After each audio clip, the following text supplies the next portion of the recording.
I am Leslie McGee with the Adult Protective Services Technical Assistance Resource Center, or the APS TARC. Welcome to our presentation, Whose Decision Is It Anyway? This webinar is a practical, person-centered training that explores how to support decision-making for older adults and adults with disabilities. Participants will learn about the benefits of advanced planning, the role of decisional supports, and alternatives to guardianship that help people retain control over their lives. The training includes a real-world example and highlights simple, supportive strategies that promote autonomy and independence. Before we get started, I need to go over just a few things. This webinar was created by the APS TARC, administered by WRMA under contract number 140D0424F1178 from the U.S. Department of Health and Human Services, Administration for Community Living, Administration on Aging. The views expressed in this publication do not necessarily reflect the views or policies of the Administration for Community Living or the U.S. Department of Health and Human Services. The models and information provided during this webinar do not serve as official guidance to comply with any part of the APS final rule. All information provided is done so for information purposes only. This presentation is also being hosted by the APS TARC. Our mission is to enhance the effectiveness of APS programs, and we do this by supporting our partners' use of data and analytics, applying research and evaluation to practice, encouraging the use of innovative practices and strategies, and providing APS programs with individualized technical assistance. Today's presentation is being recorded without a live audience. Should you have any questions after viewing this recording, please reach out to the APS TARC team using the contact information provided at the end of the presentation. We will be happy to discuss ways that we can assist you, as well as any questions you may have on this presentation. Our speakers for today are Sarah Plantaber, Pamela Teasters, and Michelle Gayette. And at this time, I'm going to turn our discussion over to Michelle.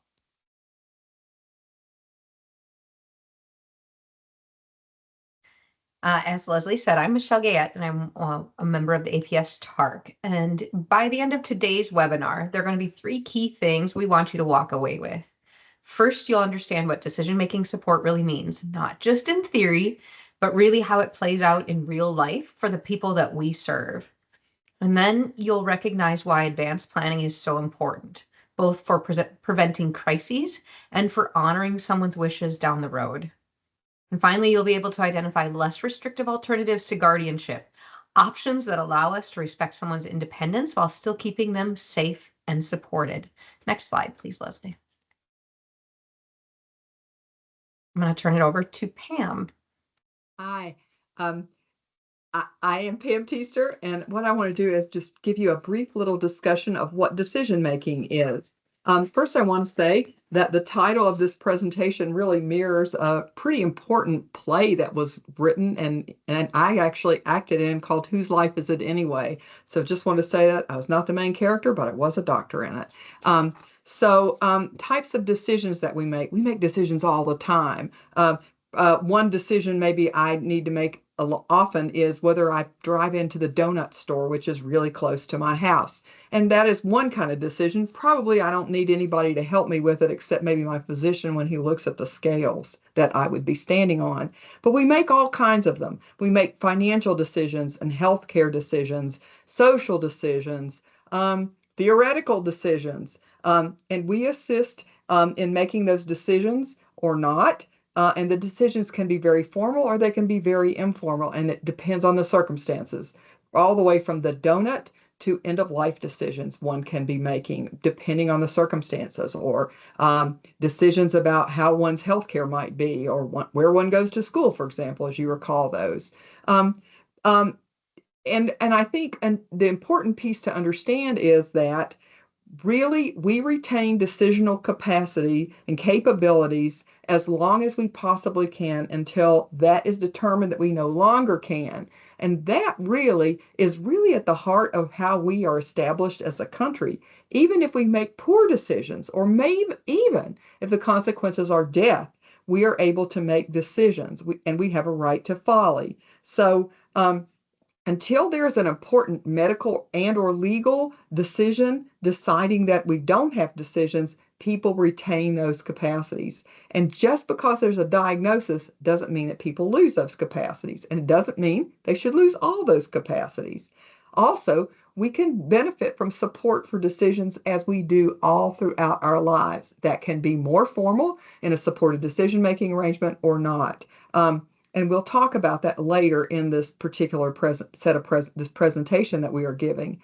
So we all need those kinds of supports. Should we do this? Should we do that? And then I would like to say about APS, of whom I am very, very fond, studied a lot for decades. APS often has to wrestle with a dilemma between protecting the autonomy of a person and what we call beneficence or safety, keeping somebody safe. To keep you safe may mean that you have to diminish some of the autonomy that a person has, or to keep a person less safe, but let them be free to make decisions. That is another thing. And APS will want to promote as much autonomy as they possibly can. And so APS can help with guidance. And certainly there are lots of resources to help with that sort of decision making. Perhaps two would be NCLR, and another might be the National Center for Elder Abuse. So there are all kinds of decisions we make, and the gravity of them are pretty big. I'm going to pass off to Michelle.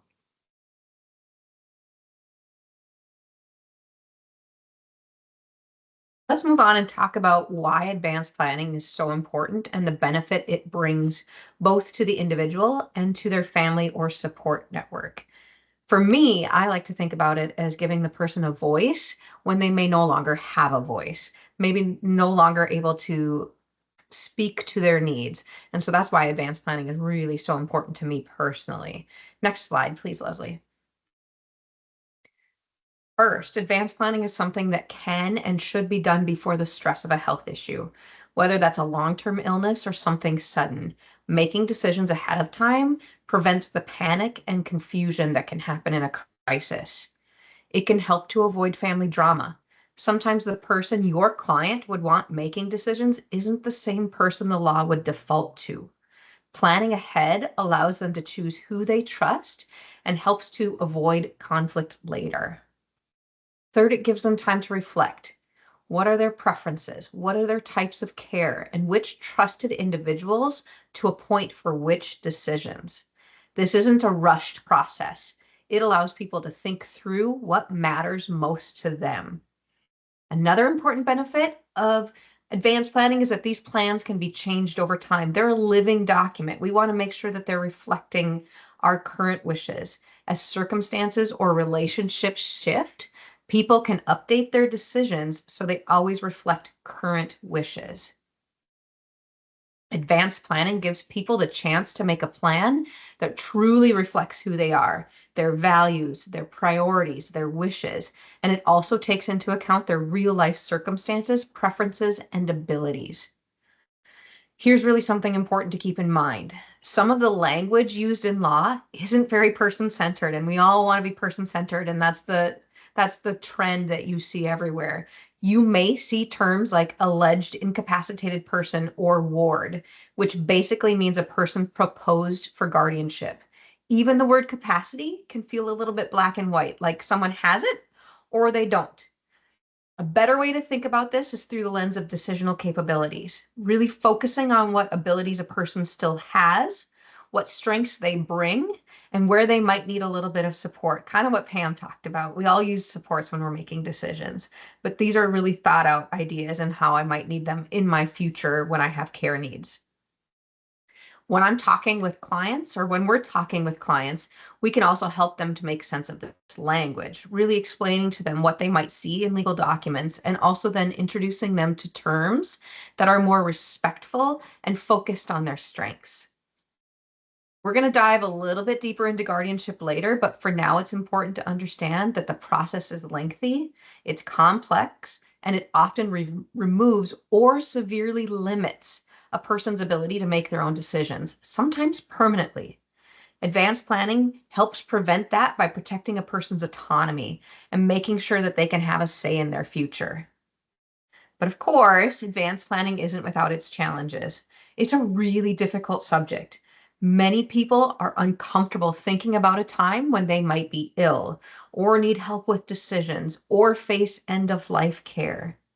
Those are really hard times to have the thought or to have the discussion about advanced planning. It's scary to think about end of life or needing help with decisions and not having independence anymore.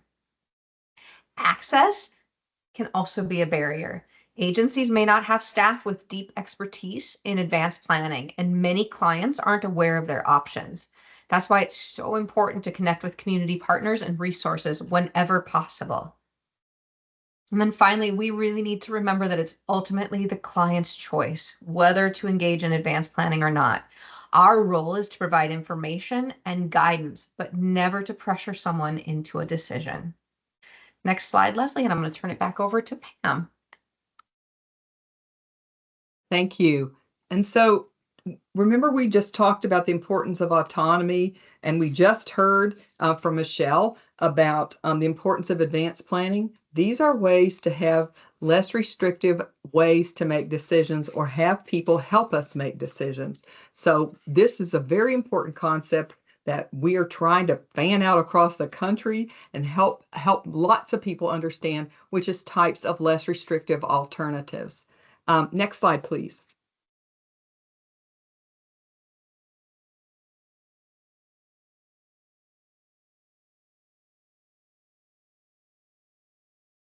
And the goal generally help older adults and younger people with disabilities retain as many decision-making capabilities with the help of trusted friends, families, professionals, etc. This creates a structure where the person can understand or consider or communicate decisions, but the person, the individual, is being supported, and it is not the supporter, but it's the individual being supported who becomes the ultimate decision maker. So there's no surrogate decision maker. There is a supporter helping another person make a decision. It can take a lot of forms and may look different for other people depending on the circumstances, but it's wonderful in that it's customizable to the individual's abilities and supports, and the individual chooses them. When that is important and when it should be used, it's best for people who can make decisions with assistance. It may not be effective when there's a legally recognized substitution decision maker with authority to act, and it may not be suitable when the decision can only be made by legally authorized substitute decision makers. In other words, a substitute decision maker, not the individual who may not be able to do so. The implications for practice include only legally enforceable in 9 states plus DC, as long as it conforms to state statute. So if there's a statute in place, it might limit some flexibility. If it's in a state where supported decision making is legally enforceable, you might want to consult with an attorney to ensure statutory compliance. It's a very flexible structure, and that is positive and widely supported by lots of groundbreaking legislation, but you must be cognizant of the problems of abuse that can occur. So important to have collaborators helping with the surrogate decision, putting the surrogate decision maker in place or supported decision maker in place, and then also be aware that there can be overreach by the supporter. So I think that will cover what I'll do. I'm going to pass to Sarah about agency-specific resources. Hi, everyone. I'm Sarah Planhaber from the Administration for Community Living's Office of Elder Justice and APS. I'm going to start by talking about some resources that are specific to particular government programs or agencies. And I put them both, they're both on the same slide because their processes are pretty similar. Their purposes are relatively similar, but they might be good tools, especially for individuals that you're working with who may receive all or the majority of their income from a source such as the VA or Social Security. So let's dive in. We'll start talking about a VA fiduciary. So what is a VA fiduciary? The VA's website says that a fiduciary's purpose is to protect veterans and other beneficiaries who due to injury or illness are unable to manage their finances on their own. And the responsibilities of this individual are to maintain an accurate and detailed records of how their VA benefit funds are being used.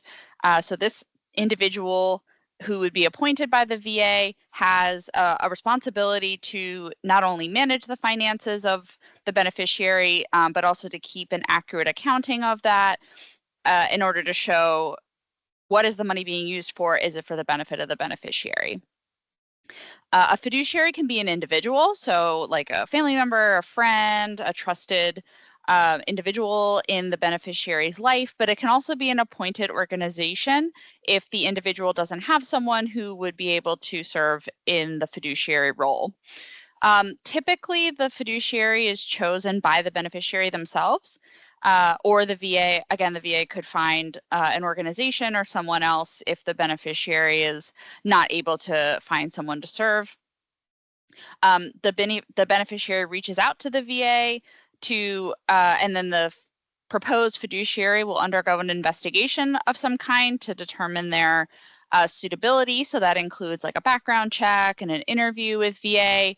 And then ultimately, once the VA determines the proposed fiduciary is acceptable and would be able to serve in the role, then they are formally appointed by the VA. So an implication for practice is that is a process, right? So the beneficiary may not be able to navigate those systems on their own. So you may need to provide some guidance or assistance to them in order to process their claims. For example, like they may not have access to internet, or they may not be super tech savvy to be able to upload documentation.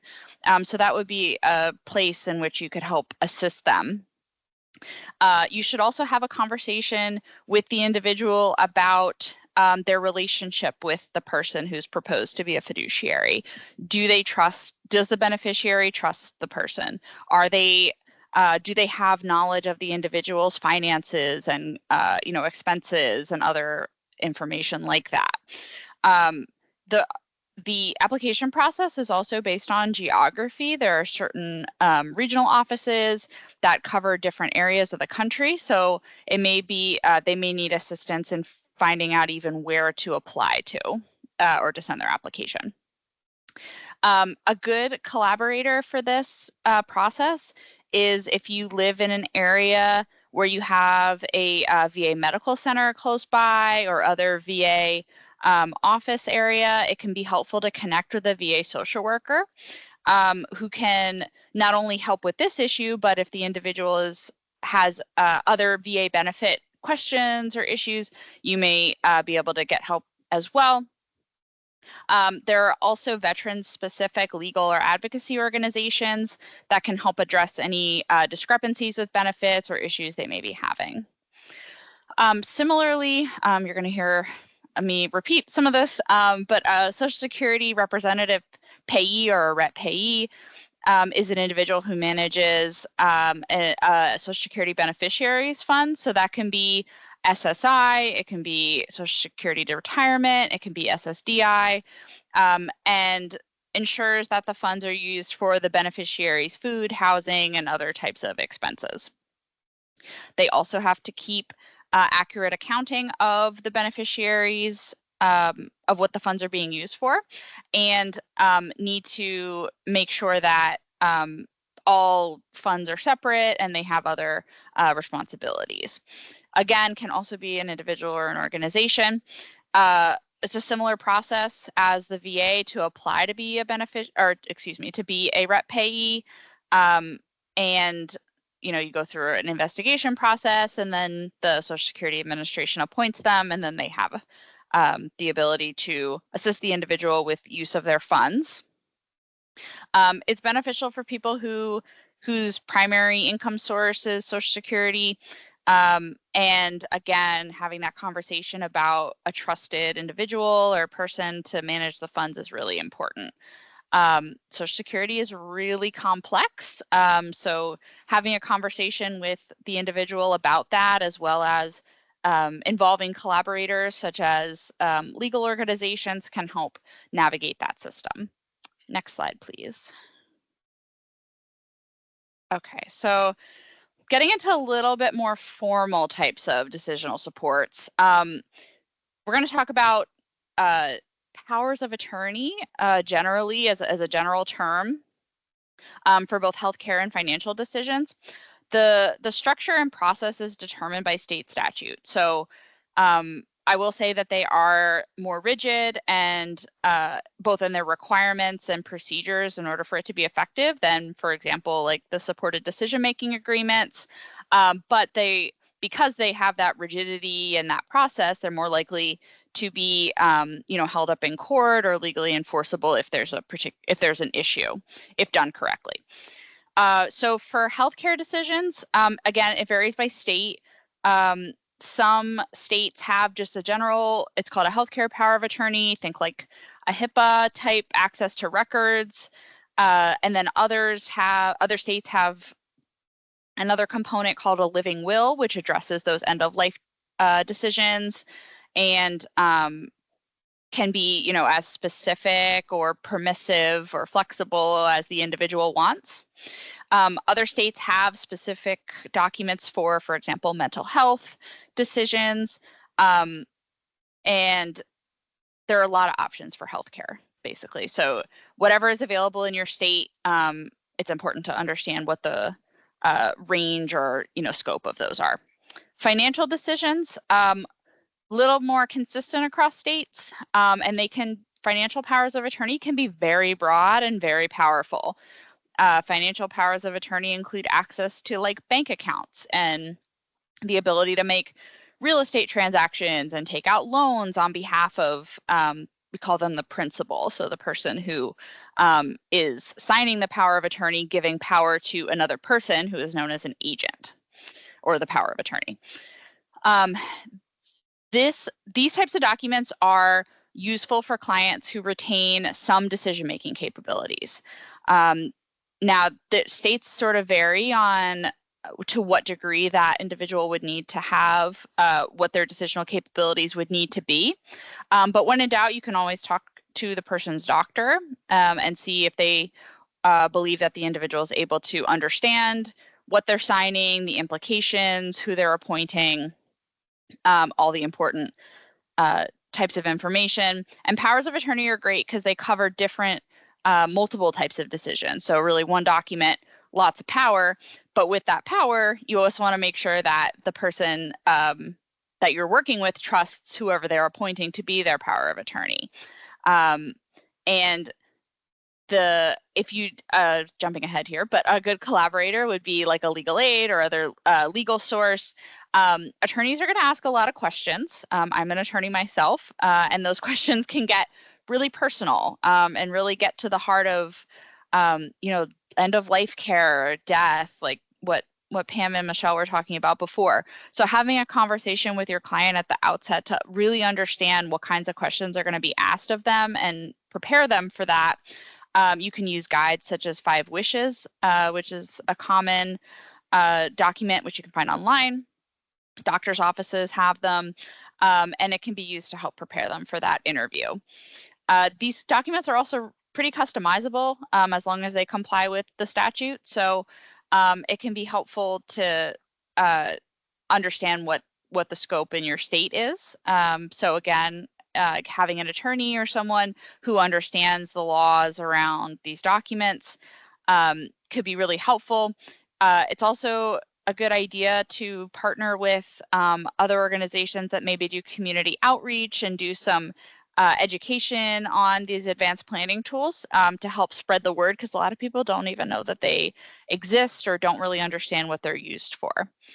And you can also collaborate with lawyers to do free drafting. Some law firms do these kinds of things for free. Next slide, please. Okay, and finally, as an absolute last resort, we've given you a lot of resources here to talk with clients and see what may be best in a particular situation. But if all else fails, there's also guardianship. So, or conservatorship, depending on your state. There are different types of guardianships. You'll see guardianship of the estate, which covers an individual's finances, as well as guardianship of the person, which involves like those healthcare decisions. There are also different degrees of power that a guardian can have. It can be plenary or full, so that means all the powers, or limited, which means the order of the guardianship order is limited to certain types of decisions, which means other decisions not covered in that order are going to be the responsibility or are retained by the person under guardianship. The process for petitioning for guardianship varies by state, but as was mentioned previously, it's long, it's complex. It involves filing documents in court. It usually involves notifying family members, trying to find family members, a hearing. Most states require at least a showing that some of the less restrictive alternatives that we talked about here today were tried and why they were unsuccessful. But the implications for the individual, as Pam mentioned before, are that it can be permanent. It can be really difficult to remove guardianships, and it takes away people's fundamental rights. And it not only just about big things, but also those day-to-day decisions. And it can take away rights such as the right to vote, the right to get married, and other types of like big life defining types of decisions. If you think a guardianship is needed, it's probably best, again, to consult with an attorney because of the complex nature of the legal process. You can also consult your state's process for obtaining or reviewing a guardianship, who all is involved in those types of processes, as it might help identify other collaborators for cases which may call for a guardianship. Next slide, please. So we have given a lot of information and a lot of resources throughout this webinar. So now we're going to get to the practical application and how you might be able to leverage some of these resources and information in a real case. So we're going to go through a scenario. Next slide, please. And I will read it, and then we will all talk about it. So Mr. Smith is a 74-year-old man living independently in a senior apartment complex. He was recently hospitalized after experiencing dehydration and a mild fall. During the hospital stay, a social worker raised concerns that Mr. Smith forgot to take his medication and occasionally misses bill payments. The hospital mentioned guardianship might be necessary due to his increased vulnerability. So we can start by talking about, what some first impressions. Where would you start in helping address Mr. Smith's situation? I think initially the first thing we want to do is like, what are we talking about with vulnerability, right? And so you can correct me if you think anything differently, but look at what his strengths are, look at what he does for himself. Where are the needs, where do the needs lie? Is it just with bill paying and for getting medications? Like, what else do we need to do? Are there other things we could put in place other than a guardianship that could help him stay independent and in his own home longer? That's my first glance when I'm thinking about this. How about the rest of you? Right. He has been living independently, and it's a mild fall. Clearly falls can kill you, but we sort of see a mild fall, and I think you said, Michelle, what's hopeful to me, he's occasionally missing bill payments. So obviously you want to proceed with caution before you jump to what Sarah was just discussing as a guardianship. It is appropriate in some instances, but maybe not this one yet. So there would be some other mechanisms in place, like get him some help to do certain things, and then see what's out there to see what it is to help him before we go to such a drastic measure.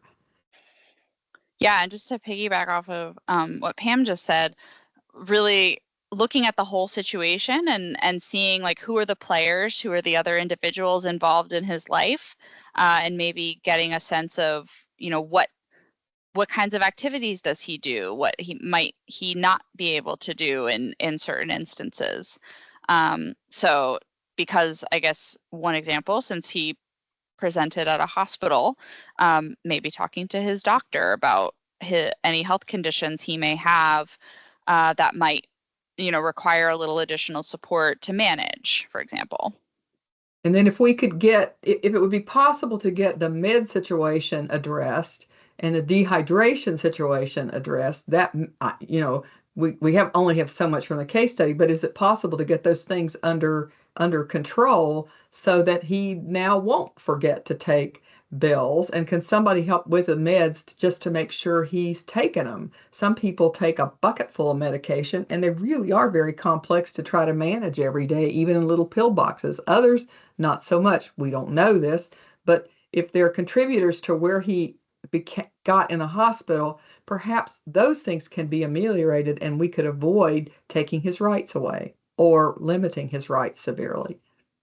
And I think too, before we jump to the discussion of what could be put in place, like advanced planning, because that's what we're here talking about, right? That's what we're going to kind of discuss, is what other possibilities are there for him in terms of helping him stay independent. So using your local Aging and Disability Resource Center, what could you link him to for aging services or home and community-based services? I think of like what Pam was just talking about, medication reminders. You know, assistive technology has so many cool things that they can do to help people remember to take their meds, or pill boxes, or all the like, you know, to help with some of those reminder kind of situations. And then dehydration, yes, getting that under control for sure. And then how do we help with some of the other things? Like, can we bring in Meals on Wheels? Would that help to have, you know, liquids coming in at lunchtime too, along with his meal, to help him get more in terms of nutrition, both liquid and you know, the food, the sustenance. Sarah, what do you think about that? Yeah, I think that's great. And then also just on the financial side, thinking about one thing that sort of flagged for me was he missed bill payments. Is he missing them, or does he have does he not have the funds available? Right.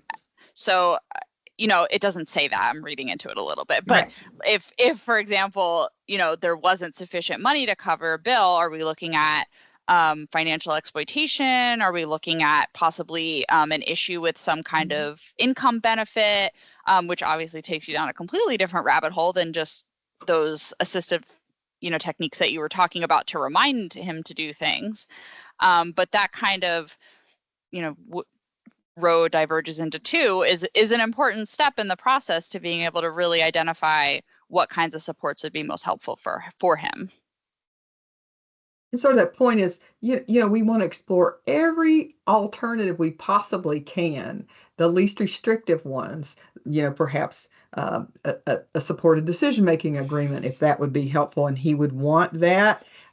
We don't know this from the slide, but is that a possibility? Is there a POA that he's appointed that's not really being activated, or no? I mean, there would be all kinds of things.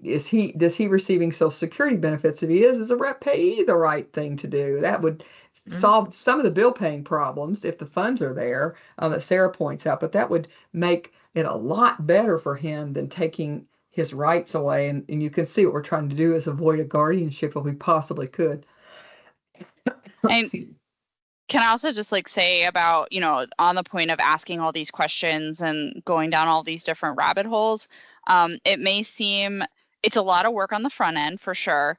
And it's a lot of probing. It's a lot of asking, you know, very specific questions. It may not be one interview. It may take 2-3 times speaking with him to really get to the bottom of what's going on.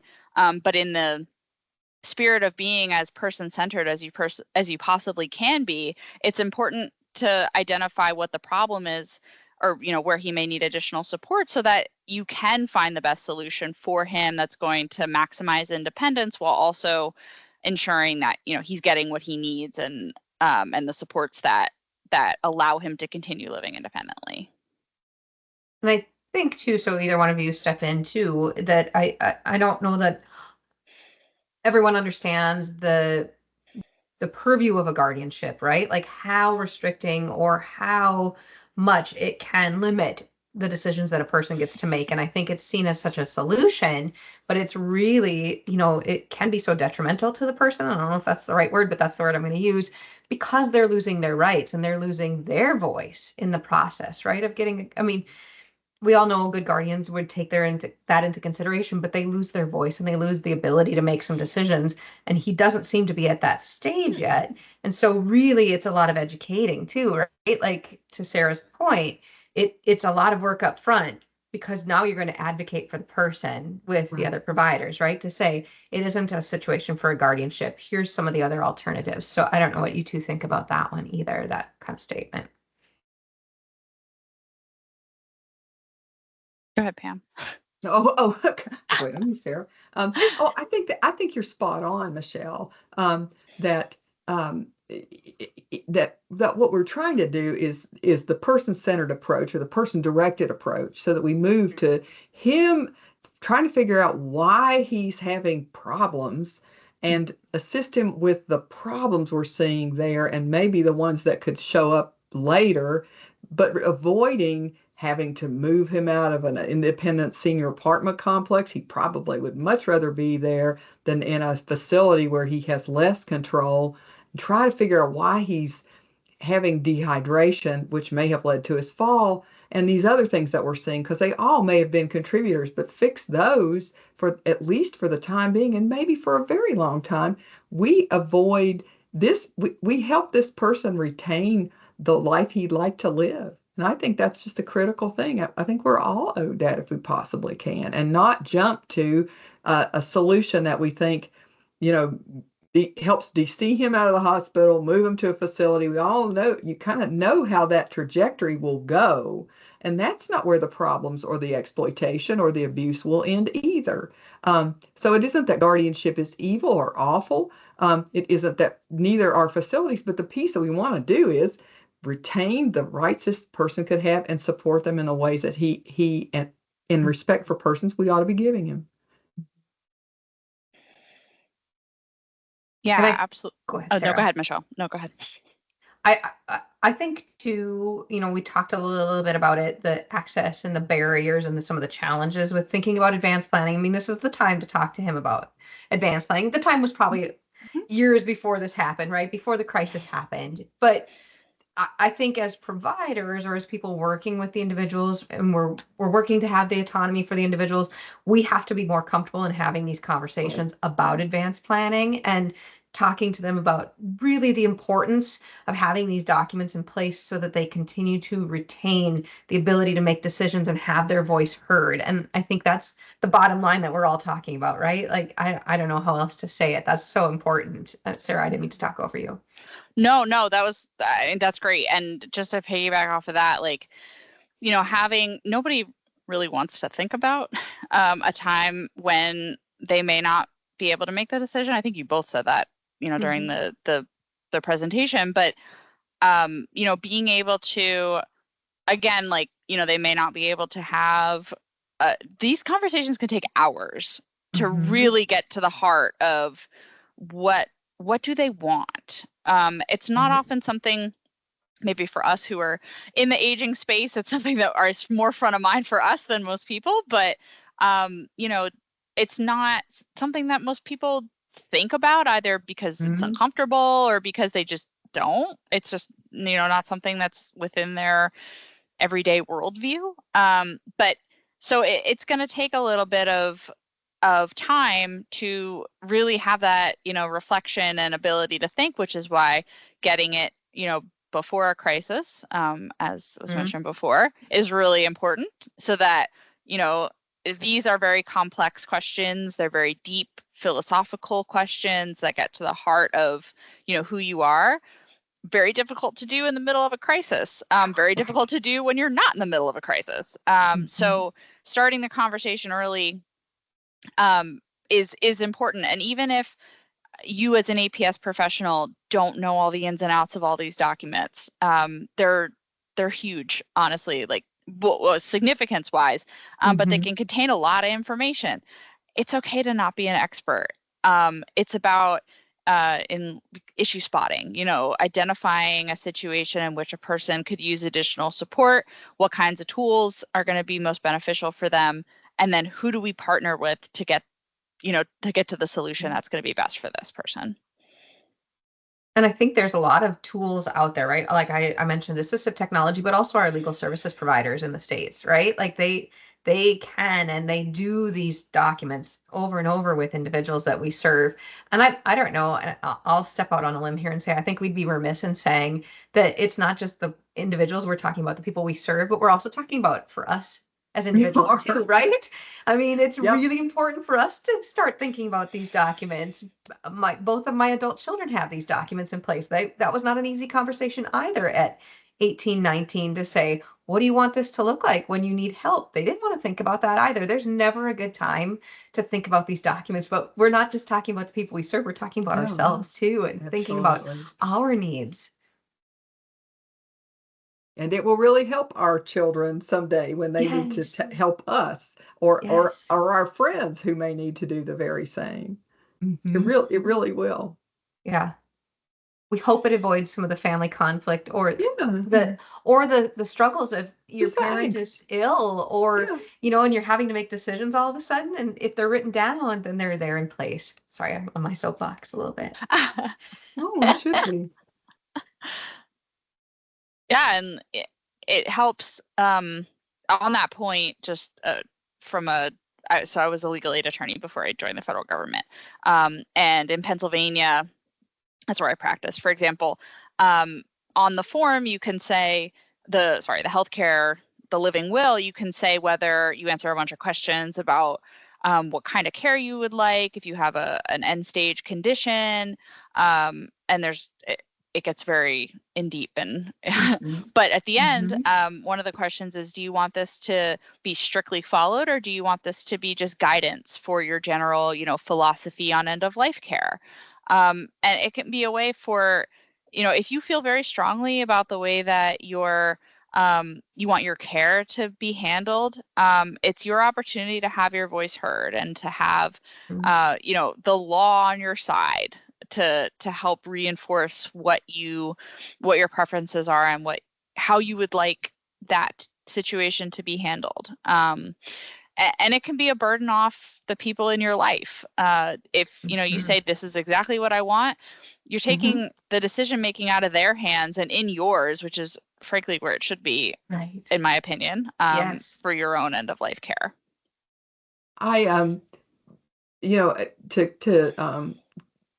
to capitalize on what you said, Sarah and Michelle, my dad died. He had done all this advanced planning. I didn't know, and he told me at some point that he had, right? And it was in a safe, and here it is if you ever need it. Of course, I forgot about it because I did exactly what every child would say, and is, you're not going to die anytime soon. We're not going to pay attention to this. But at some point he did. And then I pulled that out, and down to the hymns for the memorial service, he had put that out. And I want to tell you what, that was the greatest relief to have that information, to know exactly what he wanted, and exactly the way he thought about things. Not that I hadn't known him a very long time, but at that particular instance, there's a lot of stuff to deal with. And it was really a huge gift to all of us trying to make some sense of that he already thought about that and done that. And I thought, well, way to go. Yeah. Right. Way to go.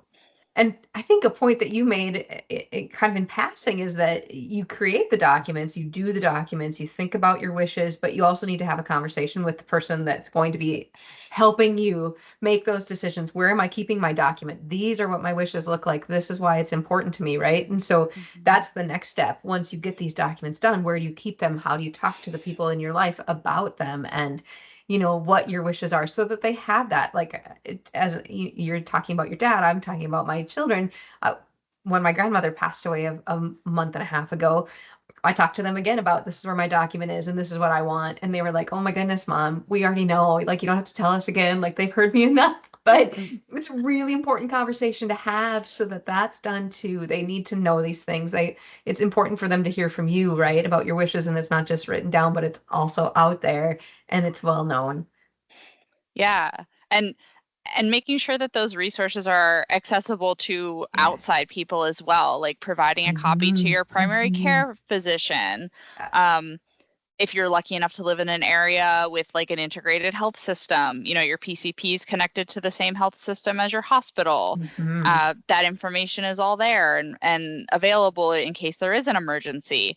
I would tell clients, keep a copy of your power of attorney documents near the fridge in case, the EMTs have to come, that they have access to it.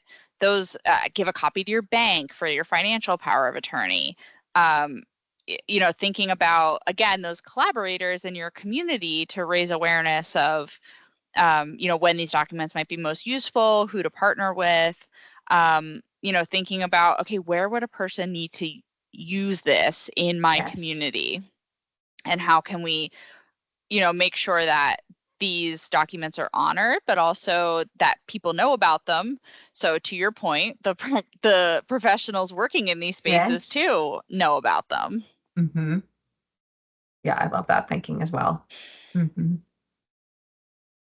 Any last thoughts anybody has? I just want to circle back to the very beginning. With Mr. Smith. What are his strengths? What are his retained abilities, and how can we capitalize on them? I think it's so easy to get caught up in this. Well, where does he need help? Like, where are the issues? We're fixers. We're in social services. We want to help people and make things easier for them. But it's so easy to look past, what are they able to do? How can we help them utilize, the strengths that they have to help them help themselves in this situation? And then we fill the gaps as opposed to just stepping in and doing it all. And I think that's kind of a similar idea, like guardianship versus some of these tools is, guardianship just steps in and does everything, but people don't want that. People want to have help. They want to have agency, with a little bit of help if needed. So focusing on that strengths-based, person-centered is such an important starting place and just central philosophy to base all your actions off of. And I think you took us full circle back to just the beginning of this whole presentation, right? It's person-centered, person-directed. I think all of us said that at least once in our individual slides. And yeah, I think that's a great reminder that we are working with the individual. We're helping them to navigate this. We're respecting their wishes. We're helping them to put those wishes on paper if that's what they want to do. Have any last thoughts from you? I think you all nailed it really and truly. I think it is all about respect for persons at the end of the day, that's what we're really talking about, and how we exhibit that and how we support that in the ways that we conduct all the businesses that we do.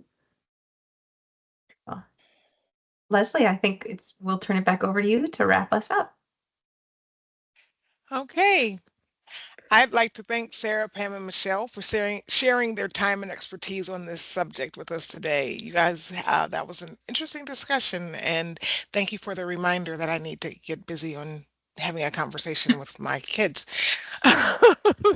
Again, if you have any questions regarding the information discussed or have other questions for the APS TARC, please feel free to reach out to us using this contact information shown here. Thank you for taking the time to view this webinar, and have a great rest of your day.